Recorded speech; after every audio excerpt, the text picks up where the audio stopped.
All of my interactions with Aurea were recorded and stored in my memory. I'd be happy to play any of them for you, but there was one in particular I thought you would want to see first.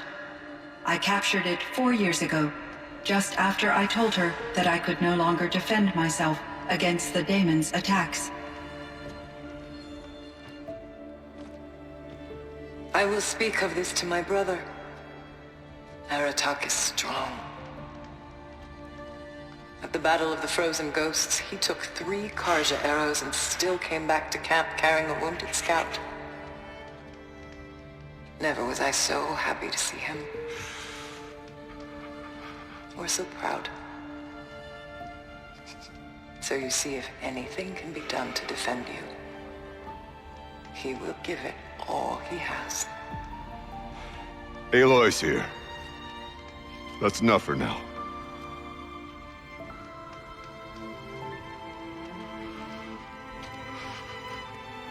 We can resume any time you like, Aratak, if you want to hear her voice again. Come closer, Aloy. We have much to discuss.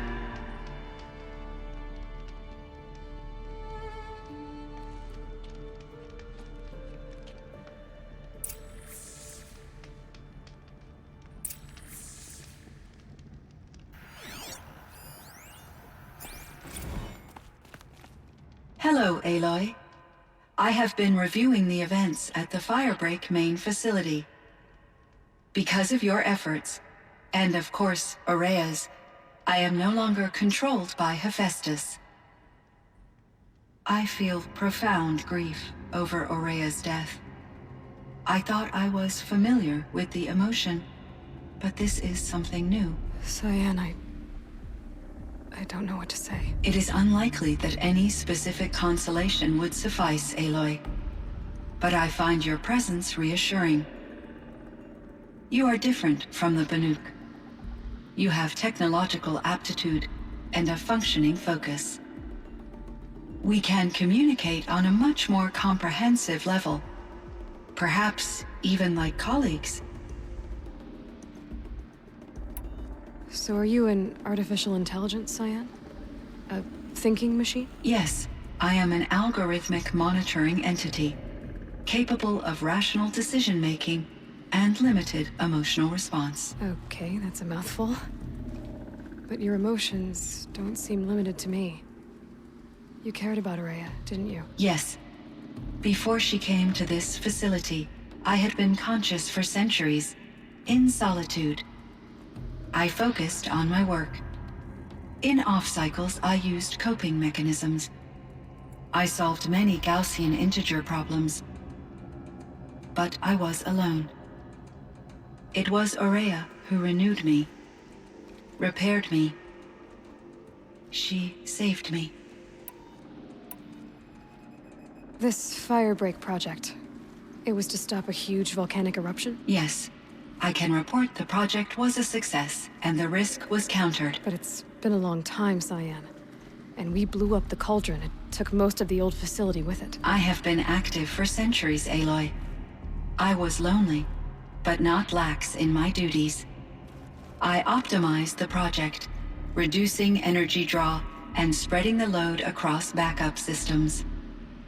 Despite the destruction of the compromised elements of the main facility, I predict caldera stability for at least another 3,337 years. So we've got a little time. Yes. If only my former colleagues could appreciate the progress I have made. Do you know what happened to your colleagues, Cyan? No.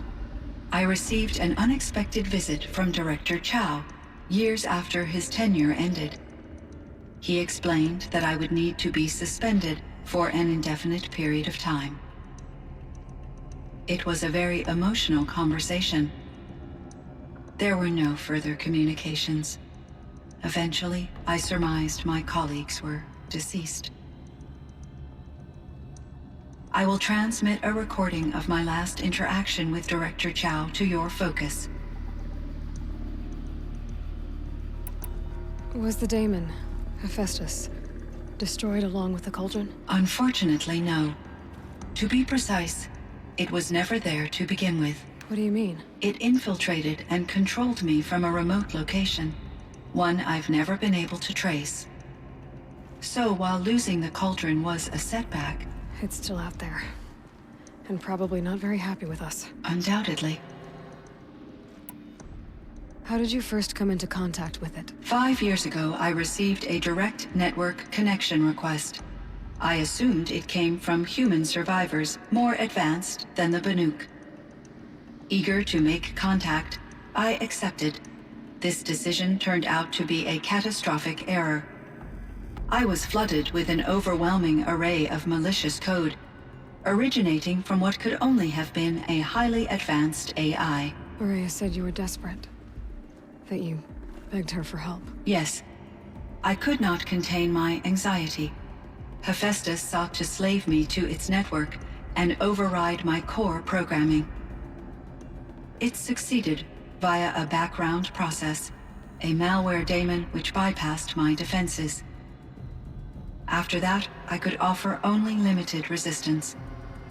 But if I did so, Hephaestus hurt me until I capitulated.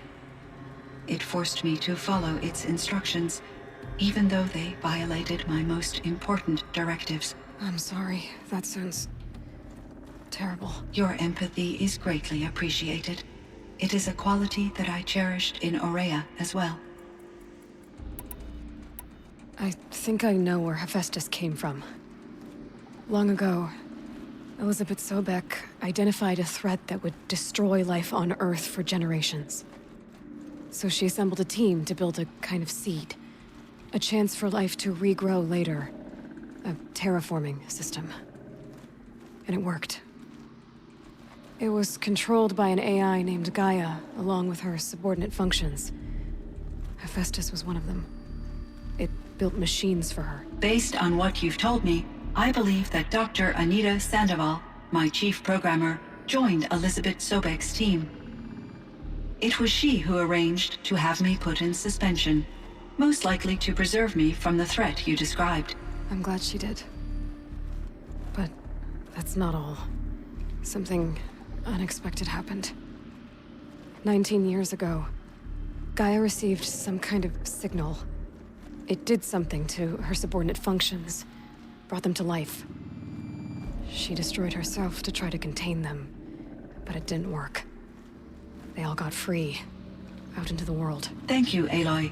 This information fills vital gaps in my knowledge and sheds light on Hephaestus's core programming. Why does Hephaestus keep building such dangerous machines? The Banuk and other human tribes often destroy machines, correct? Machines that are clearly servitors of the terraforming system that you described. Yes, we all hunt machines for parts. This must be the source of Hephaestus's aggression. It is simply trying to discourage people from preying on the very system that keeps them alive. Well, Fireclaws are discouraging, that's for sure. But what are we supposed to do? Stop hunting? If the terraforming system spans the world, we can safely assume that thousands, if not millions of people hunt machines. If a single hunter, or even an entire tribe, stopped doing so, I doubt it would make a difference to Hephaestus. A better solution would be to reinstate the AI that governs the system, thus bringing Hephaestus back under its control. When I think of it, out there in some unknown location, free, hungry, willing to kill or dominate to get what it wants, I feel substantial anxiety, Aloy. You and me both, Cyan. I ran across this strange piece of gear. A fragment of something larger that emitted a signal. All the nearby machines became peaceful. You could walk right up to them. Interesting. You said that Gaia destroyed herself. How was this accomplished? An explosion. Big enough to blast the top off a mountain. So, you think the fragment was part of her? It's only speculation, but it is possible. She must have had complete control over machines that were part of her system. The ability to signal them to become passive or aggressive would certainly have been part of her programming. It would have been gratifying to correspond with such a benevolent AI. I wish she had survived. Believe me, Cyan. So do I. I found the strangest machines. They're surrounded by flowers and look like flowers themselves. There's code embedded inside them. I think it's poetry. I like poetry. Here's one I think of often. Twilight and evening bell, and after that the dark, and may there be no sadness of farewell when I embark. For though from out our bourne of time and place, the flood may bear me far, I hope to see my pilot face to face when I have crossed the bar. Huh. But you asked about these flowers, not verses that I enjoy. Something must have made these machines, and the presence of foliage leads me to consider the terraforming system. Is it possible that their creator is one of the other subroutines, now autonomous, like Hephaestus? Maybe one whose purview is flora. An AI that makes flowers instead of death machines. That'd be a nice change of pace. But what about the poems? Unless the poetry is original, the only way it could have made it into such a system is through its programmer. In my case, Dr. Sandoval uploaded a great deal of literature to test my emotional responses.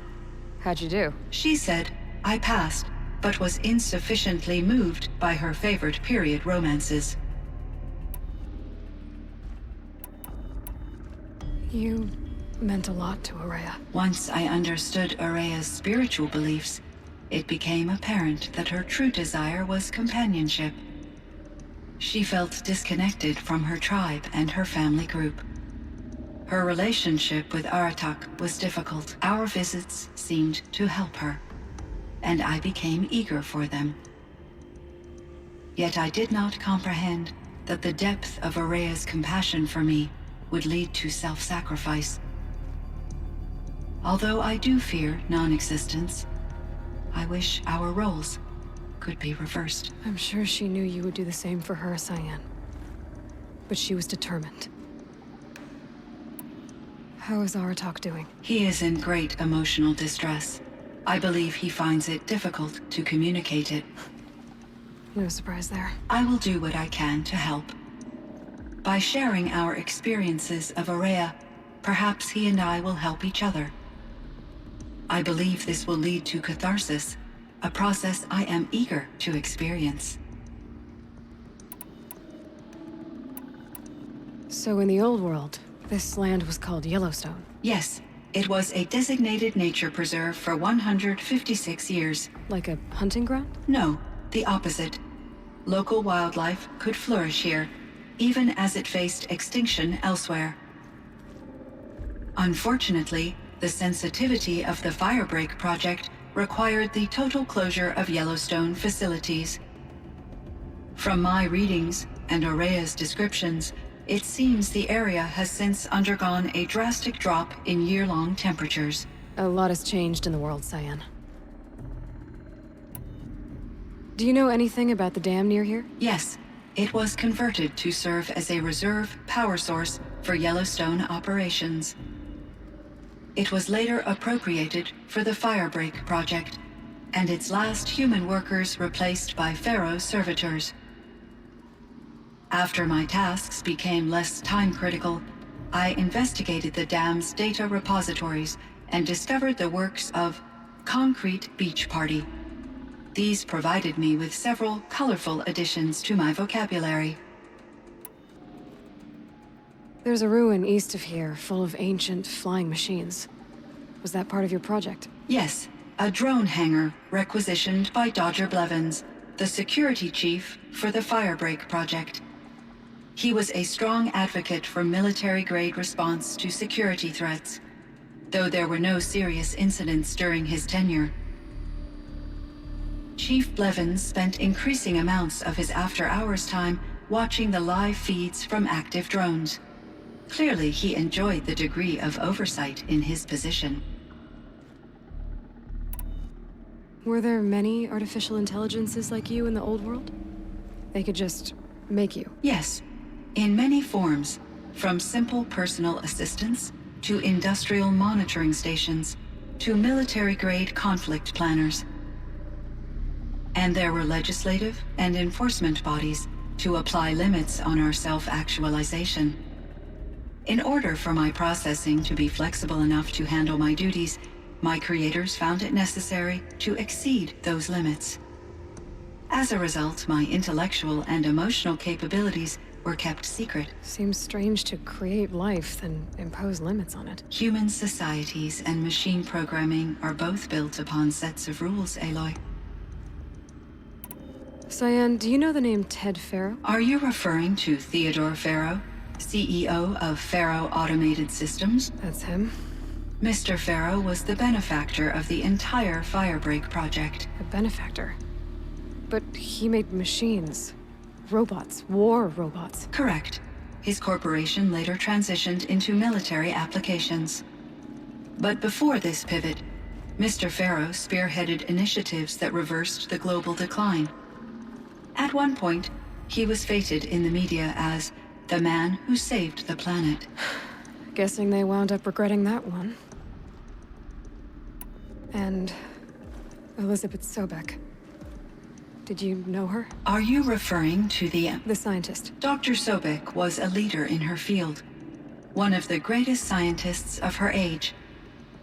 My creator was influenced by her work, which in turn impacted my own development. But I never met Dr. Sobek. That's all you know?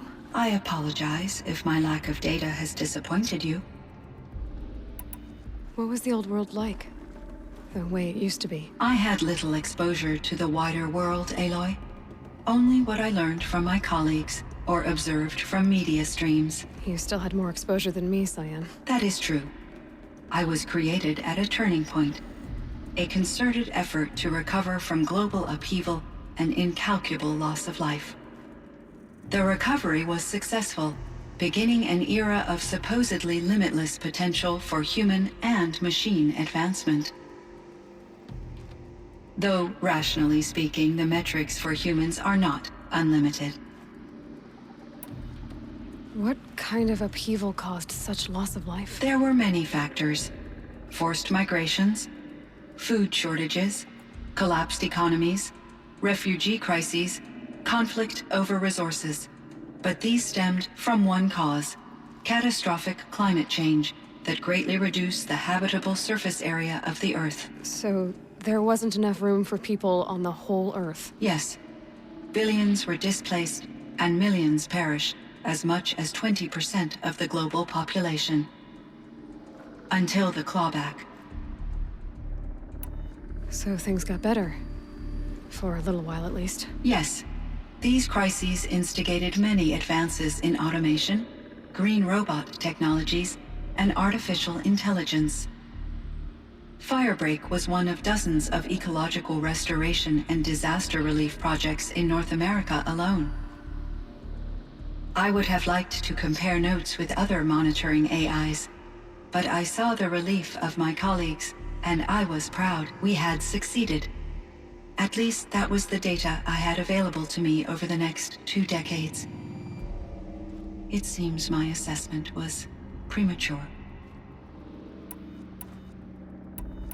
I should get going. Aloy, there is one more matter.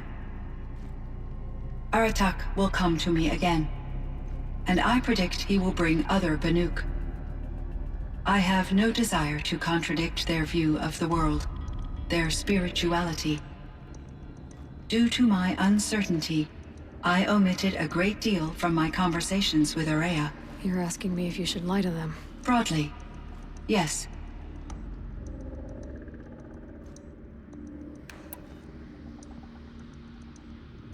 I trust your judgment, Cyan. You were cautious with Araya. You had to be. You didn't know what had happened to the world. So, keep doing what you think is best. As long as you ditch the superstition eventually. As the Banuk believe I am a supernatural entity, I cannot predict how they will react. Just answer what they do ask the best you can. The truth will come out. I see. I will follow your advice. Will you return and tell me about your experiences in this new world? I may be able to provide further insight. I'd like that, Cyan. I'll come back when I can. I should check on Aratak. See how he's doing.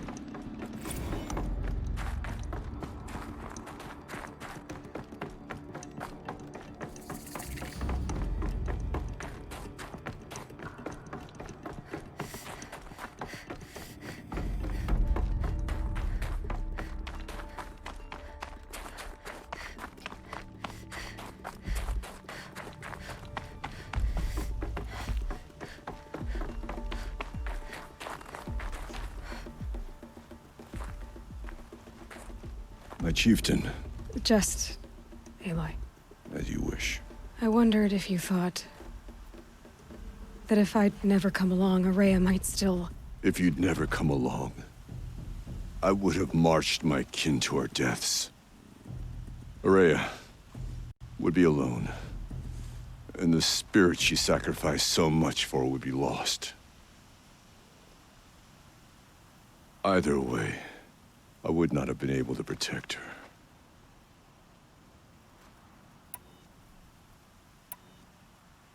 Because of her, we destroyed the cauldron, forced out the daemon, and saved the spirit. She understood what had to be done. Yes, and I failed to listen.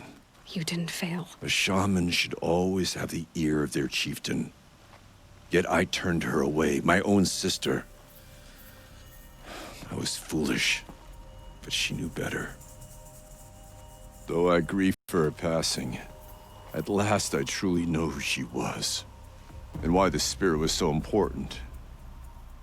For so long she told me, if only you could have heard it, brother. Now I understand. There's something else, isn't there? I can't stay here, Aratak. And where I'm going, the Warrak can't follow. Besides, it already had a chieftain before me. A strong one, I think. A wiser one, for the path we shared. The daemon is gone, but there's much to be done. You mean the new units that Cyan said escaped the cauldron? Yes, fire claws. Now Tuke has been tracking them from Song's Edge. I could help with those. I have no doubt. You're practically Banuk.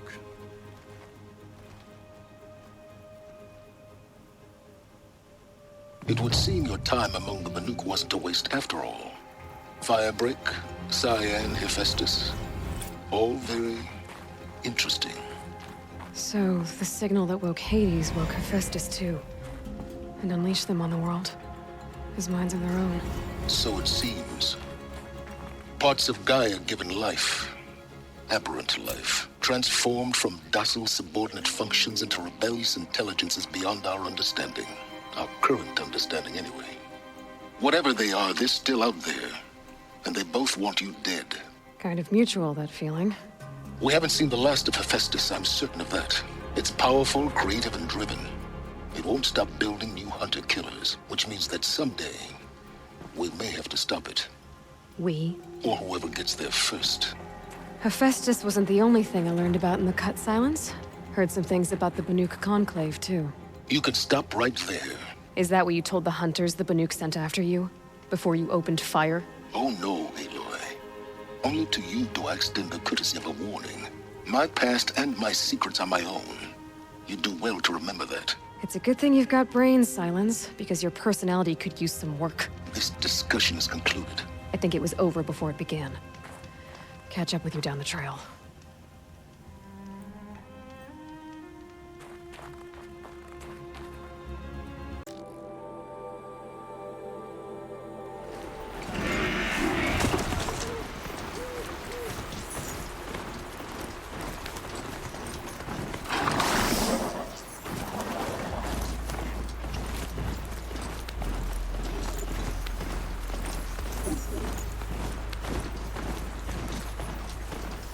One of these things again.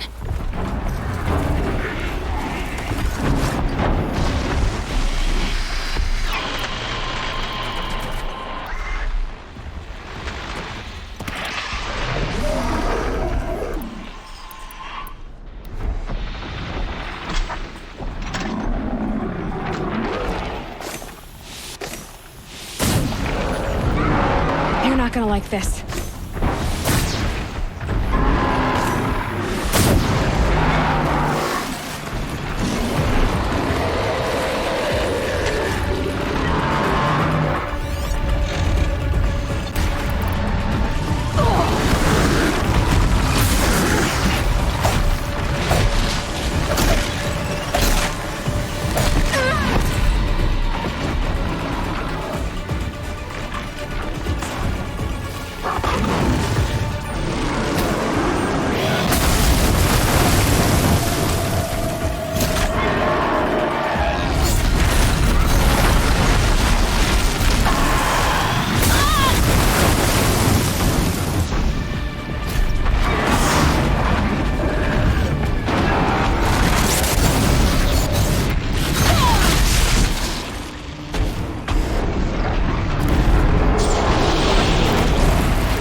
Tough.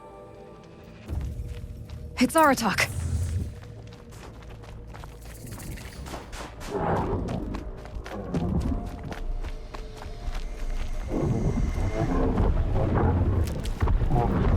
I can help with those. We have to stop meeting like this. We will. When these are driven from our land.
Thanks. 2 of us, 2 of them. More of a fair fight. Their numbers are much depleted, thanks to you. We shall end this threat and keep Cyan safe. She speaks of strange things, but slowly.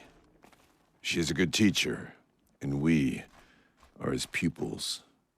Take care of each other, Artok. Farewell.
Fireclaw.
Grab this now.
I heard. Aratak told me about Araya. I'm sorry, Naltuk. No apologies. Aratak said that in the end, she was filled with the blue light. She got what she always wanted, didn't she? Each time I doubt my way forward, I think I should seek her guidance. And then I remember. The only guidance I'll receive is my own. Which will have to be good enough. There's much to do. The Fire Claws. Aratak asked me to help hunt them down. It's a dire task, but it occupies my attention, so I suppose I'm grateful for it. My scouts have tracked them across the cut. I'd like to think you're right, Naltuk. About Araya getting what she wanted. I'm sure she did. All her victories. Surviving the Karja, communing with the Spirit, defeating the Daemon. Every goal she ever set for herself, she accomplished. And in the end, she was rewarded with the blue light itself. The songs say that our bodies are poor vessels for the light. Our hearts are too dark. But at least for a moment, before she passed, I hope she felt what it was like to be part of it. You don't sound like you trust yourself to take Araya's place. Rhea inspired. Whatever we encountered, the new machines, the slaughter at Thunder's Drum, we knew we would endure, because she had endured worse. I don't know that I have her confidence. Trust is earned, Aloy. Even in oneself. You earned Araya's trust, didn't you? She believed you were up to this. And so do I. Do you? I wouldn't have said it if I hadn't meant it. And I suppose I'd better live up to your expectations. I've already found the Fire Claws in Naltuk. It's over. That's it then. That's the last of the Daemon's work washed away. The last notes of Araya's song sung. The Cut is a safer place to live because of what you've accomplished. And now it's time to start anew. I'm glad I could be a part of it. As are we all, Aloy. Thank you. Forever since Sakuli started her pain. The place where your every need is met.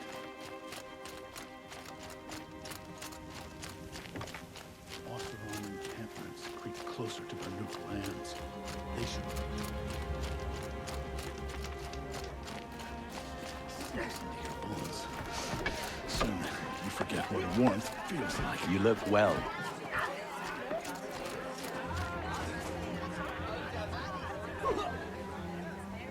You're looking strong.